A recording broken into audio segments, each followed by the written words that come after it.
Décryptage. L'invité de décryptage de Maurice Vuelton ce matin, Arnaud Soroy, expert en mécénat sportif.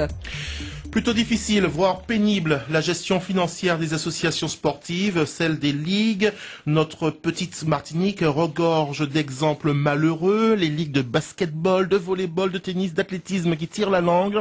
Le football qui demeure sous perfusion. Et que dire des clubs dont certains disparaissent ou plutôt essaient de jouer la carte de la fusion faute de moyens. Bonjour Arnaud Soroy. Bonjour. Vous êtes expert en formation et accompagnement en mécénat sportif. Il faut d'abord partir d'un constat. La crise, elle aussi, frappe le sport. Oui, tout à fait. Alors, ça fait maintenant quelques années que les associations sportives, comme le reste du monde associatif, est en difficulté, principalement pour des raisons économiques. Donc, il faut absolument commencer à réfléchir sur un nouveau modèle économique de nos structures. Et donc, le sport, comme d'autres secteurs associatifs, a réfléchi à cette nouvelle façon d'imaginer une relation avec les entreprises à travers notamment le mécénat. Quels étaient les financements naturels du monde sportif ?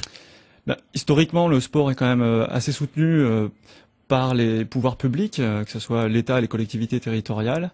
Et puis, malgré tout, ça reste quelque chose d'assez minoritaire dans le budget d'une association, dans le budget moyen d'une association. Ça reste avant tout les familles, à travers les adhésions, les stages, les cotisations, les licences. Là, vous parlez du sport amateur. Je parle du sport amateur. Et le travail que nous avons pu mener au niveau du comité olympique sur ces différents échelons est principalement basé sur le sport amateur.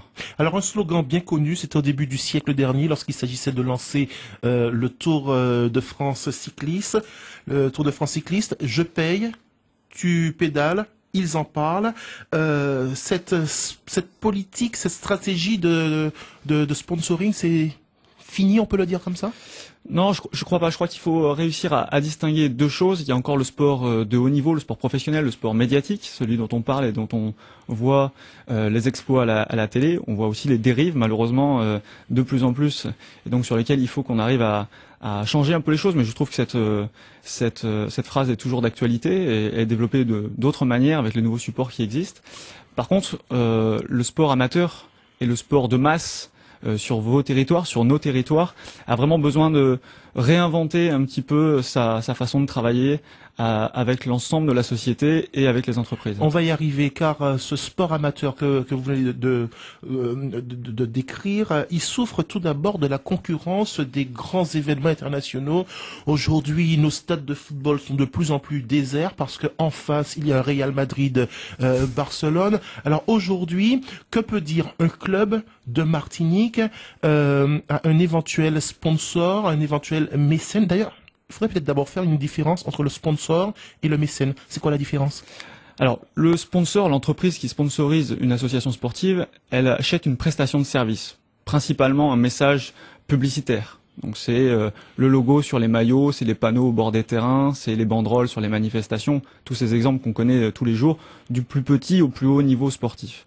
Le mécénat, c'est différent. Le mécénat, c'est, à l'image de ce qu'on connaît dans le Téléthon, c'est un don. Donc l'entreprise n'attend pas de retombées directes, proportionnelles et à court terme de son investissement.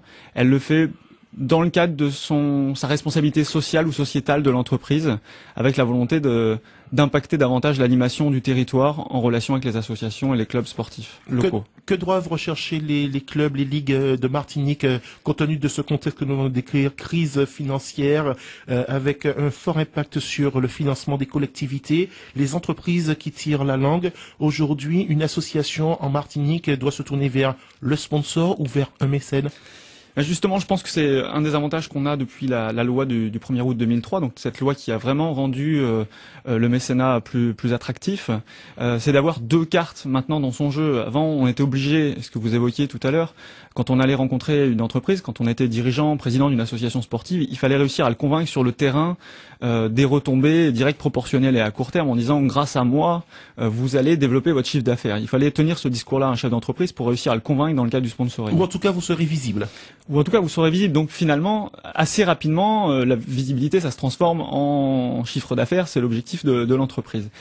L'idée, c'est que on puisse continuer à maintenir ce système-là quand on va trouver des entreprises avec lesquelles on va pouvoir travailler, où les terrains gagnants-gagnants va être assez facile à mettre en place. Mais l'idée, c'est aussi avoir une nouvelle carte dans son jeu à travers le mécénat en disant sans avoir forcément cette volonté d'être rentable à court terme. Ce partenariat, donc c'est les deux partenariats sponsoring et mécénat, le partenariat sous forme de mécénat peut être davantage basé sur le partage de valeurs, sur l'impact sur le territoire, sur la relation avec la population, les collectivités locales. Voilà, il y a un partenariat nouveau à inventer. C'est un énorme pari. C'est un énorme pari, oui. Alors déjà, on a un petit peu de recul quand même, parce que donc le mécénat existe depuis 87 au niveau législatif. Avec la loi Yagon de 2003, on a fait des avantages fiscaux bien plus intéressants. Donc on a un petit peu de recul depuis 2004, en gros, où ça a démarré, où on a commencé à avancer sur ce terrain-là, notamment sur les plus petites associations sportives et sur l'organisation fédérale, hein, les comités régionaux, les ligues, les comités départementaux. Paris, parce que l'un des deux partenaires peut disparaître au rythme où vont les choses. Un club peut très bien disparaître très rapidement parce que bon, voilà, pas assez d'argent, et l'entreprise peut également se trébucher parce que la réalité financière est là.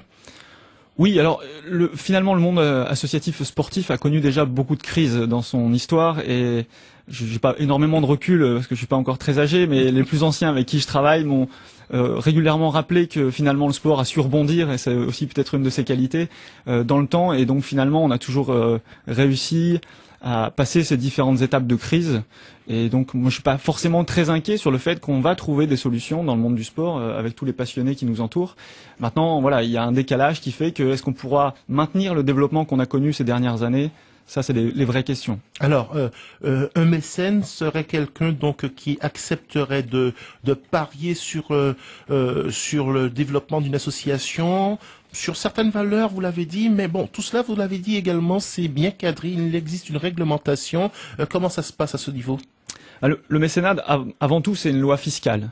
C'est la volonté en 2002 du président de la République et du Premier ministre de l'époque de dire il faut absolument qu'on rattrape un petit peu le retard qu'on a sur les pays anglo-saxons, sur cette relation entre le monde privé, le monde de l'entreprise notamment, et les particuliers, c'est une deuxième partie du mécénat, et les associations d'intérêt général. Et donc la réflexion a été menée pour qu'on donne des avantages fiscaux plus importants aux entreprises pour s'intéresser au mécénat. Ça veut dire qu'il faut développer de véritables pôles parfaitement au fait de la réglementation des us et coutumes, et du côté de l'entreprise et surtout du côté des associations qui sont formées de bénévoles, il faut le rappeler. Voilà, il faut absolument communiquer sur cette nouvelle forme de partenariat, à la fois aux dirigeants d'associations sportives et aux salariés qui ont en charge le développement de ces structures-là avec leurs élus.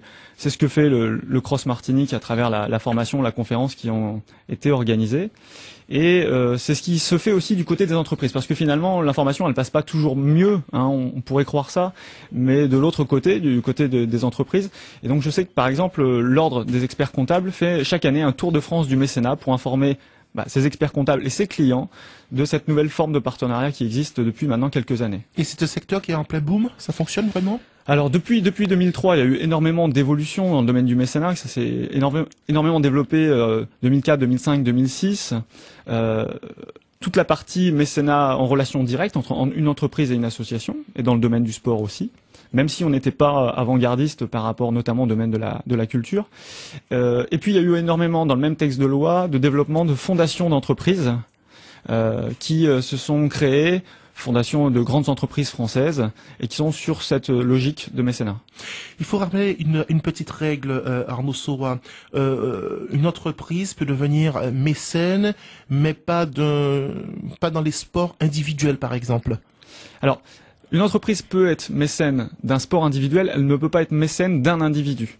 La définition, c'est pour l'association sportive, pour pouvoir faire du mécénat, il faut être une association reconnue d'intérêt général, non pas par la définition un peu plus classique et qui nous serait avantageuse dans le domaine du sport, écrite dans le code du sport et par rapport au ministère en charge des sports, mais par l'administration fiscale, parce que c'est une loi fiscale avec un avantage de 60% de réduction d'impôts, on y reviendra peut-être, mais il faut donc respecter ces critères-là, des critères qui ont été établis par l'administration fiscale, et donc l'intérêt général, ça, par définition, ça ne peut pas concerner une seule personne. Donc c'est bien un ensemble, une association ouverte au plus grand nombre. Autrement dit, en résumé, moi, Maurice Violeton, surfeur bénévole du dimanche, qui voudrait chercher un sponsor, qui me fournirait mes équipements, c'est pas possible. Pas dans le cadre du mécénat, non. Il faut que vous fassiez ça en étant dirigeant du club de surf de Tartane. Je crois que c'est là où il y a un spot, et développer ces relations-là pour que une entreprise aide au financement et au développement de ce club, et forcément vous allez vous y retrouver après en tant que pratiquant.